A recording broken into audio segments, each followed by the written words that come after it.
মনে রং লেগেছে, টুনি নাকি সিনেমারে নায়িকা হয়েছে।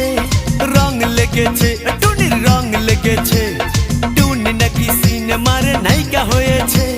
সেই ছবিতে নায়ক নাকি থাকবে সাকিব খান, ছবিটার নাম নাকি তুমি আমার জান।